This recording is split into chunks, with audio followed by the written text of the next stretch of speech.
Hello, dear students. Today we are learning about excretion in human beings. The biological process of removal of harmful nitrogenous waste from the body is called excretion. We can excrete the metabolic waste in many ways. Even sweating also is a type of excretion. We excrete through our lungs as well. The CO2 we produce is being excreted by the lungs, but the nitrogenous waste is being removed by the urinary system. Unicellular organisms excrete by diffusion, and multicellular organisms use specialized organ to perform the same function. Animals are classified on the basis of type of nitrogenous waste they produce. There are three categories for that: ammonotelic, ureotelic, and uricotelic. Ammonotelic. Most of the aquatic animals, including protozoa, crustaceans, platyhelminthes, cnidarians, poriferans, echinoderms, fishes, larvae of amphibians, are ammonotelic. They produce ammonia as a waste. Ureotelic. A ureotelic organism excrete excess nitrogen as urea. Urea is less toxic and needs less water in comparison to ammonia. Ureotelic organisms include cartilaginous fish, adult amphibians, and mammals, including human beings as well. Uricotelic. The uricotelic organisms excrete uric acid or its salt. In comparison to ammonia and urea, uric acid is the least toxic and the least soluble in water. It can be stored in cells and body tissues without toxic effects and thus needs least water and is highly efficient mode of excretion in comparison to the two other methods. Uricotelic organisms include terrestrial arthropods, including insects, lizards, snakes, and birds. The excreta of uricotelic organism is typically a white paste. You must have observed the excreta of a bird or a lizard which is white in color and has very less water. Since it removes very less water from the body, it is considered the best way to excrete. So here is the short revision of the organism which has different mode of excretion. Fishes, prawns, jellyfish, starfish are ammonotelic because they remove ammonia as a nitrogenous waste. Tiger, rat, elephants, human, monkeys all are ureotelic because they remove urea as a waste. Next comes the birds, lizards, snakes, which removes uric acid as a waste. Let us learn about excretion in human beings. The urinary system consists of a pair of kidney, a pair of ureters, a urinary bladder, and the urethra. Kidney are present on either side of backbone in the abdomen. Kidney produce urine, and urine from kidney passes through the ureter into the urinary bladder and remains stored there until it is released through the urethra.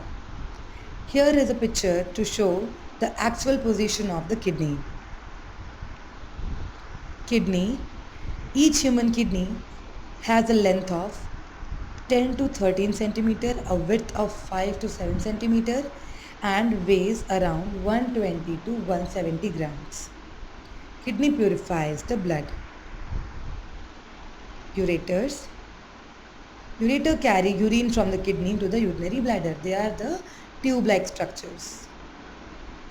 Urinary bladder are the sac-like structure that stores urine until released out of the kidney. Urethra is the tube arises from the urinary bladder and helps to expel urine out of the body.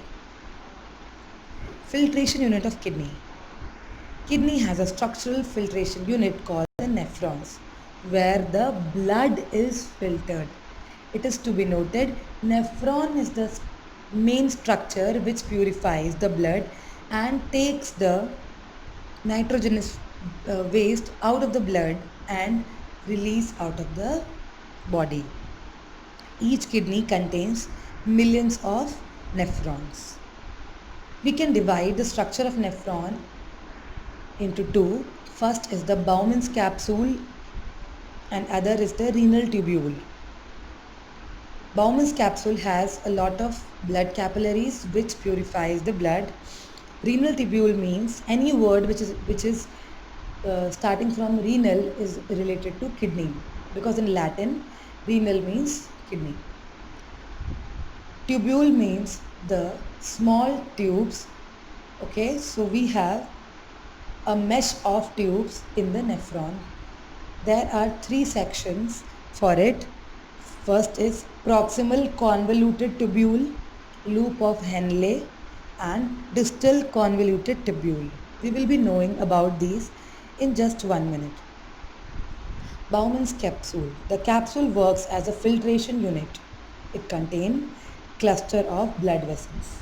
The word glomerulus comes from the Latin word glomer, which means ball of thread. Bowman's capsule is also known as glomerulus. The blood vessels which brings blood to the capsule is called afferent vessel. The blood vessel taking out the blood from the capsule is known as efferent vessel. The renal tubule, the tube part of the nephron. The three tubules are collectively known as renal tubule. The first one is PCT, proximal convoluted tubule. Second is loop of Henle. Third is distal convoluted tubule. Let us learn about the nephron a bit more.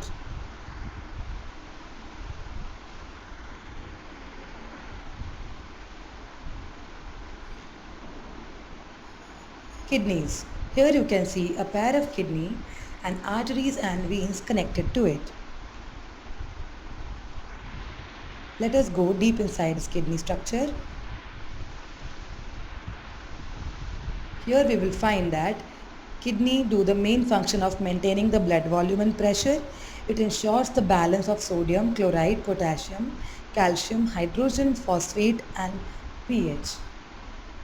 Eliminate the product of metabolism such as urea, uric acid or ammonia.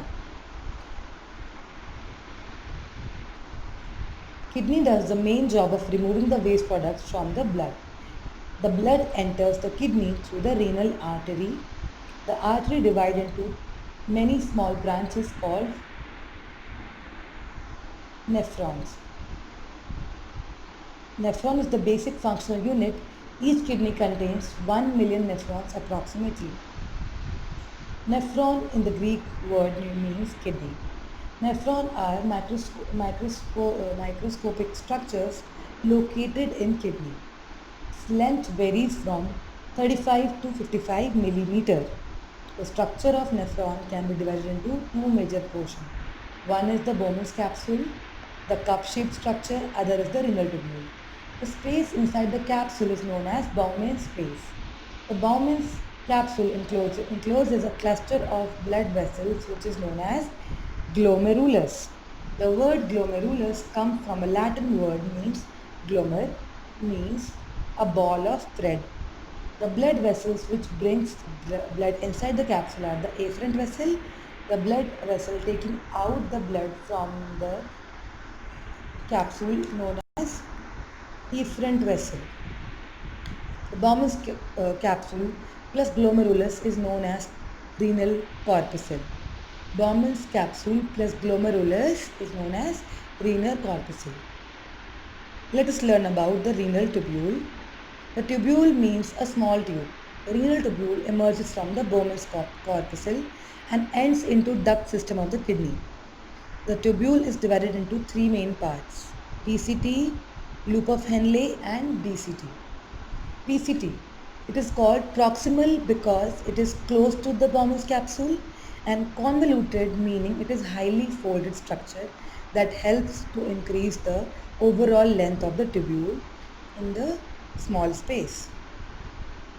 Next comes the loop of Henle. The loop of Henle, the PCT leads to the loop of Henle, which is the second part of the renal tubule. Next comes the DCT, the distal convoluted tubule. Distal means away since it is located far from Bowman's capsule. Also folded because it is known as convoluted. The distal convoluted tubule drains into the collecting duct, which also receives urine from the many other nephrons into the region. The collecting duct drains the urine in the larger collecting duct, ultimately joins with the ureter, and urine is transported to the urinary bladder. Along the whole nephron, there is network of blood vessels that brings impure waste containing blood and takes out pure blood that has been filtered by the nephrons. The impure blood comes into kidney to the renal artery and the clean blood is taken away from the renal vein. Nephron uses four main mechanisms to make the urine. First is filtration, second is reabsorption, third is secretion, fourth is excretion. First, the blood enters the kidney by renal artery. Then it divides into capillaries, and then the afferent vessel enters into Bowman's capsule. Second, the reabsorption. In the glomerulus, the capillaries are jumbled up, and this is called as glomerulus. The surface of Bowman's capsule acts like a filter paper and filters the blood. The things which do not get filtered are blood cells and proteins. The glomerulus filtered next moves to filtrate, next move to the renal tubule where the important material are reabsorbed. Like NaCl, glucose, excess water is prevented to get excreted out of the body. In PCT, proximal convoluted tubule, 2/3 of the NaCl, amino acid and glucose are reabsorbed, and then capillary carried the reabsorbed material back to the bloodstream.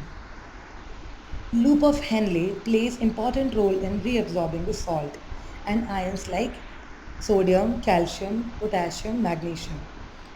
The loop of Henle plays important role of concentrating the urine by absorbing the extra water.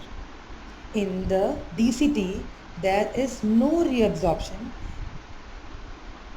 Secretion only happens. The waste ions filtrate reach the collecting duct.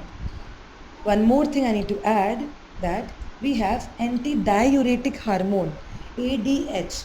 Antidiuretic hormone acts on the collecting duct to decide whether the urine should be concentrated or dilute.